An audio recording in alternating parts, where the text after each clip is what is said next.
Kahibaw ba ka mga signs nga anaa ka sa maayong partner? Swerte ka kung makuha nimo mga bana katong dawaton ka bisag unsa pa imuhang pagkatao.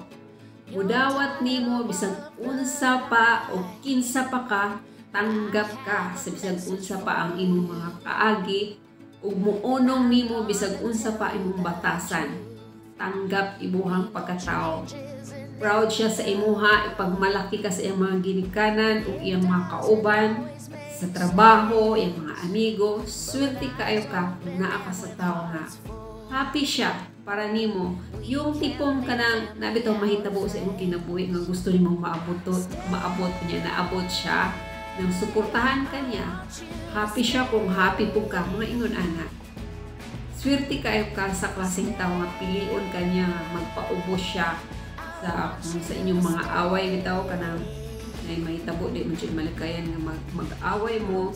Yung swerte ka na magpaubos siya nimo para lang na maayos ninyo inyong problema. Gusto niya kamo-kamurang duha ang magsulbad sa iyong problema nga walay mo involved, walay mangilabot nga laing tao.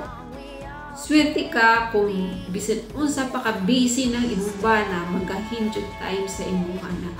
Bisag asawa ka na niya, bisag asawa na ka, i-date gihapon ka niya, mga pagsuway nga maabot sa inyong kinabuhi, muunong siya nimo, pilion ka niya, napili ka niya pasagdan. Para na ako, no? Swerte kayo ko sa akong bana. Napakabuutan ang akong bana. Sa tanang-tanang nahitabo sa akong kinabuhi, the best siya. Yung ko niya biyae, giunungan yung ko niya sa tanang-tanang mga kasakit ng mga niagi sa akong kinabuhi.